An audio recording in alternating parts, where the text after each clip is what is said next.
السلام عليكم ورحمة الله وبركاته. كسر بقى السومالي موتيفيشن بودكاست. موضوع ما أنت عنك هاليوم موضوع عادي هذا مرقب بدن ونحن حدين بدن لما أنت تقص معنا ذا ميرك استويتوني ذا كشوا عن تعالى ذنا سامي أو كمرقيسي أو لقى واضح ماضي وجيريدي عم بدل كيلو جيستي قبل يريد صبرين قبل الشيء أيام كهربائي أنا عنك هالله مركب فيه إذا داوني amba maxakabadayntii la maxakabadaynayada ha noqoto amba fiidoyadii kale ee ku jiray TikTok-eeda amba kuwii ay gabadha yar ee miskiinada ah ay mataqaana ku jirdishay fikta ugu xidhay ay guban tahay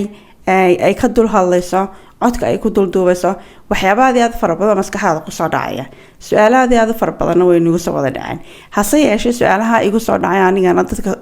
siday mataqaana inooga wada yaabsan marka laga yimaado waxa maskaxdeeda ku soo noqnoqotay qofkan iyo sidayta iyo maskaxdeeda iyo gudaheedu say u shaqaynayaan amba dareenkeedu siduu yahay iyo qofka noocan dhibaatada noocan geysan kara muxuu yahay markasta sii daawado waxa maskaxdeeda mar walba ay ku soo gabagabeynaysa psychopathy amba inay tahay psychopath markaad maqasho laga yaabo qofba inay waxyaabo kala duwan ku soo dhacaan amba qof waalan oo kala mataqaana sawirato laakiin qofka psychopath waa qof intaas oo dhan ka khatar badan oo aad iyo aad u khatar ah waa very dangerous personality weeyaan oo mataqaana dhibaato farabadan u geysan kara bulshada uu markaa ku dhex nool yahay ugu dareen kasta oo baqadin naxdin cabsi ka xumaashiyo murugo ma lahaan oo kale markii gabadha maxkamadda ay fadhiday waxaa la weydiiyey maxaad odhan lahayd iyadoo dil lagu xukumay wajigeeda iyadoo nisbadalin wax alaale wax dareen oo ka muuqdaan jirin bay tiri wixii laygu xukumay baan ku qanacsanahay iyadu haba yaraatee wax dareen oo markaa maskaxdeedii iyo jirkeedii iyo nafteedii iyo caqligeedii wajigeedu muujiyay jirin kaliya waxay tiri wixii ay u malaysay inay dadku ka heli doonaan ama ay dadku mataqaana dareen fiican ay u arkayaan markasta oo laga hadlayo inantii iyo dhibaatadii ay u geysatay iyo wixii ay u geysatay wajigeeda wax dareena iyo wax emotion oo haba yaraatee ka muuqatay ma jirto marka inanta duubayso mataqaana iyadoo dhibaataysan ay duubayso iyadoo fig u xidhan ay duubayso iyadoo dheecaanku ka da-aya ay duubayso iyadoo gubatay oo qaawan oo ay fig u xidhay oo mataqaana aanu qalbigu ku siinay bay ayadu sidii markay hadalka ay ka dul hadlaysay ku leedahay waa hadal bilaa dareen ah waa hadal aan qiimo iyo wax alaale xataa wuxuu fiidiyowgan duubayso kusoo kordhinaya ma jirto waxaad moodaa inay dad tusayso amba ay cid kale ka iibinayso amba cid kale ay u duubayso laakiin anigu waxaan isleeyahay iyada ayaa duubanaysay oo ku raaxaysanaysay dhibaatada inanta yar u geysanayso iyada ayaan waxaan waxba la ahayn iyada ayaa hadday doonto dib u daawanaysay waayo waa qof aan dareen lahayn oo gudihiisu maran yahay oo aan naxariis dareemayn ka xumaanshiyo dareemayn oo bilaa dareen ah midda labaad shakhsiyaddan psychopathka waxay aad iyo aad ugu cajiibsan tahay manipulationka inuu qofkii ciddii uu doonayo hadday bulshadii haddii qoftayba u manipulate karaya tusaale ahaan inuu naxariis muujiyo inuu qof mataqaana diinta u dhawo diin yaqaan oo alla ka cabsanayo iska dhigo maadaama bulsho Soomaaliya oo diintii jecel oo islaama uu ku dhex nool yahay diintu ku manipulate garan kara oo iska dhigi kara qof mataqaana sida gabadha markaan aragnay waxay diinta islaamka ugu xukunta baan ku qanacsanay baytay ma kulato qof diinta Ilaahay iyo alla ka cabsigiisa iyo wanaag ee naxariista diintu ay leedahay qalbigiisa ay ku weynta inuu ilmo yar oo rajo ah oo agoon ah oo iyada la nool ay sida u geli lahayd oo dabatana waliba fiideo ka duubay oo dabatana waliba ku celcelin lahayd oo dabatana waliba ay macna waxyaabaha ay sameyn lahayd maaha laakiin waa manipulationka bulshada ay doonayso inay mataqaana diintu isticmaasho qof naxariis iska dhigto qof wax gargaranaya iska dhigto waana calaamad kale oo shakhsiyadaasi leedahay inagu dhakhtar ma nihiin oo mayna baadhin oo dhakhtaradeedii ma nihiin oo kama warhayno oo ma hubno inay qabto mataqaana xanuunkaas laakiin marka aad eegto shayga kaliya ay ku soo baxaya gaar ahaan aniga ii soo baxa waa inay psychopath tahay qofka psychopathka ma cabsado maskaxdiisa cabsi ma dareento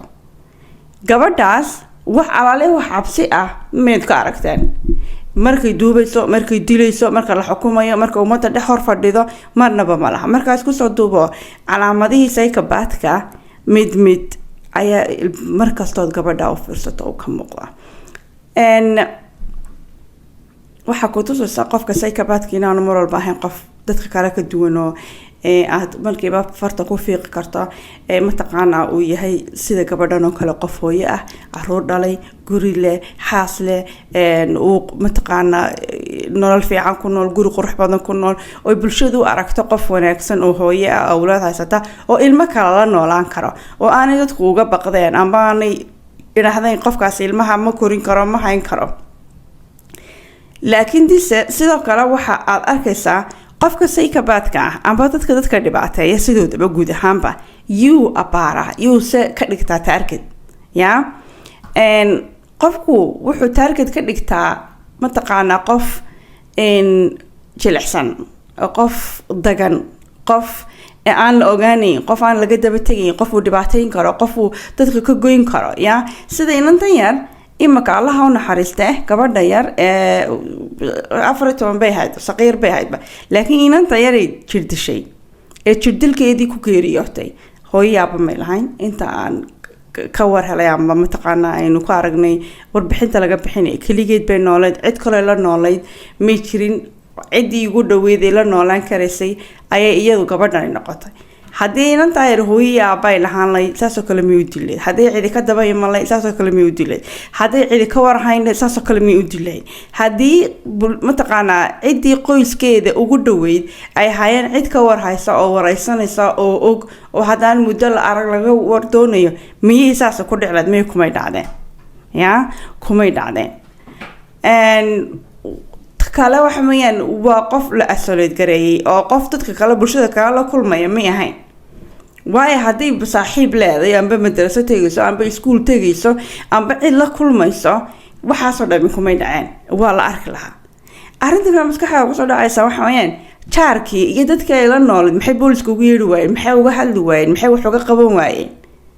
waxa laga yaabaa amba ay u muuqataa inay gabadhan dadkoo dhan u manipulate garaysay oo ay iska dhigaysay qof mataqaana wanaagsan oo qoys wanaagsan amba dadka jaarka ay u arkayeen dad fiican oo qoys ah oo awlaad haysto dad haysta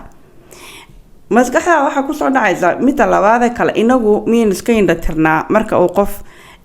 gurigooda lagu dhibaateyn amba wax domestic ay dhacayaan way dhici kartaa mararka badan inay dhacdayn mataqaana dhaqankeenu maxaa ka galaanba guriga waxa ka socda ha u gani yiraahdo laakiin sheekada markaad u fiirsato waxa ku cadadkii iyo cidii wax ka qaban lahayd ba inay gabadhani ahayd mataqaana mid wajigeeda dadka u bedelayso oo qof wanaagsan iska dhigayso oo qof dadka ku dhex jira iska dhigayso oo TikTok bay lahayd waxbay iska duubayso waxbay sameynayso cid ka shakiday amba aragtay imay jirin inanta yar ee maskiinada ah wixii ay ka duubtay amba iyadoo ha soo geliso social media amba cid kale ha soo geliso waxay hayeen wax ilaahay ku fashilay laakiin isla markaana ku tusaya qofkan shakhsiyadiisa iyo arintani qotada ay leedahay iyo sida ay u sameeynaysay iyo sida aanay uga xumaanahayn iyo sida aanay uga xiisa dhacahayn iyo sida aanay u joojinahayn qof kasta wixii uu ka xiisa dhaca amba uu ka xumaada amba uu ka qalbi jabaa amba dhibaato ku timaada laakiin inaad joogtid naftaada ku weydiinaysaa qofka waxa soo dhan sameeyay ee ka daali waayay ya hadduu qofku maanta uu ku dilo oo uu ku xirxiro oo haddana ku gubo oo haddana dheecaan ku galo oo haddana dhiig ku galo ya oo haddana qofku intuu timihii ka xiiro oo haddana qofku intuu dharka ka bixiyo uu garaaco haddana intuu dharkii ka bixiyo qofkii qaawana tiraado guriga masax oo haddana intaasoo dhan aad duubayso ood kamarad ka duubayso ood sharaxayso qalbigaagu iyo maskaxdaadu iyo naftaadu iyo shakhsiyadaadu iyo iimaankaagu marbuu ku qabanay waa daalaysaa xataa haddaad waalanta waa daalaysaa xataa haddaad xanuunsanayso waa daalaysaa xataa haddaad qofkan amba ilmaha yar necbaanshiyo aad u qabta uu weyn yahay waa daalaysaa waad ka xumaanaysaa marun baad joojinaysaa laakiin inaad daali weydo ood ka xumaan weydo ood ku wado oo qofkii ilmihi yaraa markii aad gubtay isagoo dheecaankii dhiigii kale haddana aad mar labaad gubto mar saddexaad gubto oo disho oo dakharto oo xiirto oo wixii aad sii wado waxay ku tusaa gabadhan inay psychopath ahayd waxay ku tusaa inuu gudaheedu marnaa oo wax alaaliya wax buuxinaya aanay jirin hadday disho iyo hadday caydo iyo hadday dhibaataysato nimay buuxsameen farxad iyo kalgacayl iyo naxdin iyo murugo dareenku noocu danahaada wax alaaliya waxay dareemaysaa ma jirto deerfar gudaheediiba maran saa darteed waxba ma dareemaysa waxba ma buuxinaya waxba kuma filnaanayaan saa darteed bay keentay inay u fudaato inay inanteeda si joogto ah u ciqaabto u disho u figayso oo ay sii wado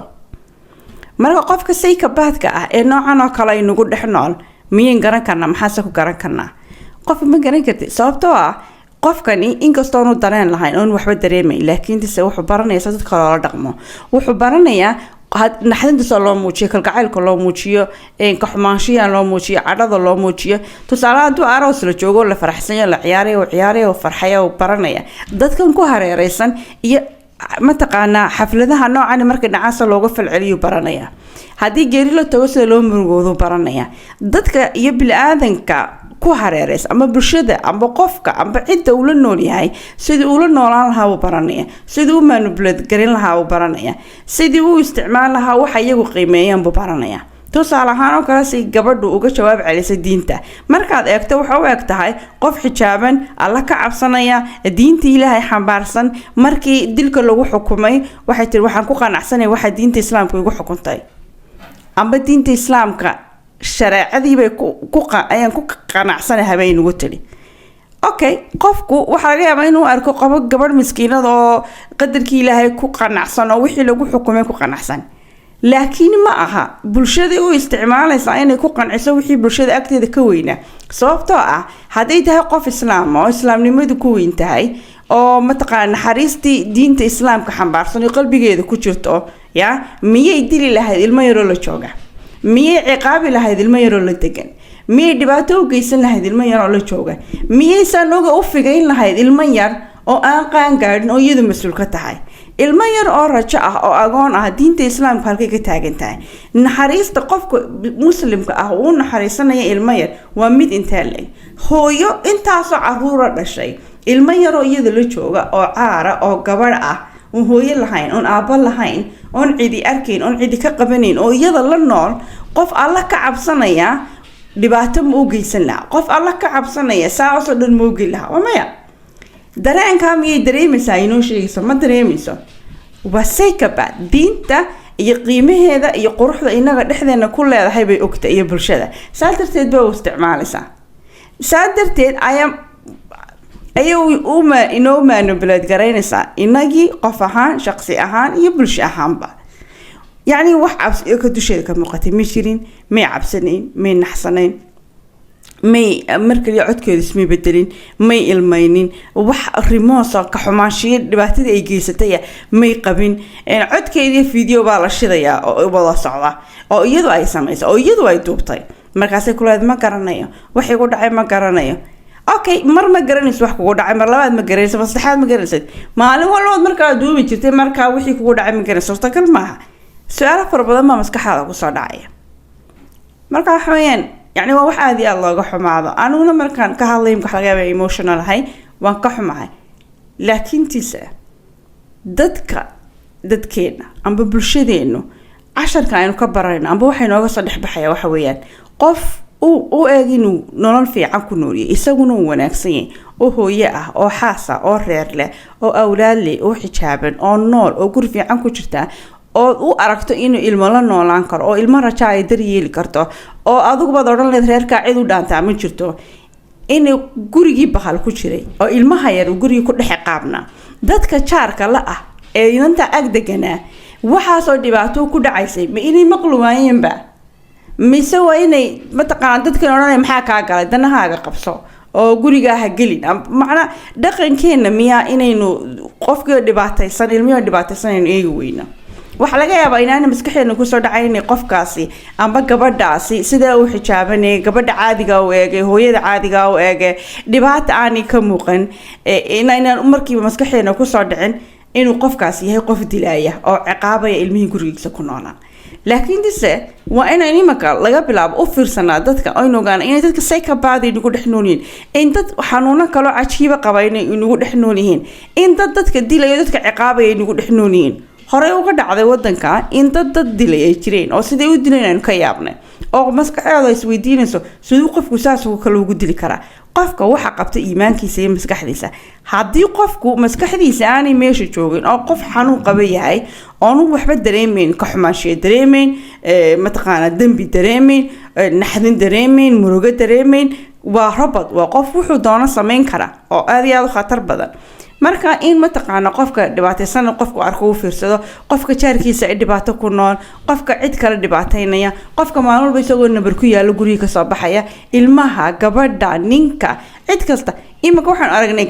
inay gabadhani xanuun qabtay psychopath wax dili karto okay intaan weyn ognahay ma dhici karta waxa inaan ogeynay samaysay ma dhici karta markii ugu horeysay aanay ahayn waxa laga yaabaa in nin laga shakiila laakiin gabadh yar oo miskiinada xijaaban oo meel marso hooyaan laga shakiyay saadarteed waxa ku tusaa qofka awoodiisa iyo dambiga uu gali karaa waxay ku xidhan tahay xanuunka maskaxdiisa uu qabaynta leeg tahay ama nooca uu yahay sida tan oo kale marka psychopathka hadalkiiyan ku dheeraanay waxaan ka xumahay gabadha yar ee miskiinada ah sida xun loo dilay sida xun ku dhimatay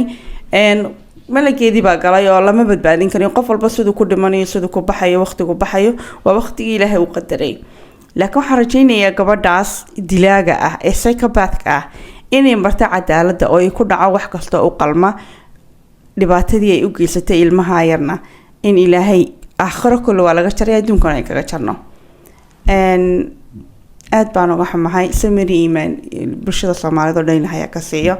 Assalaamu calaykum waraxmatullaahi wabarakaatuh.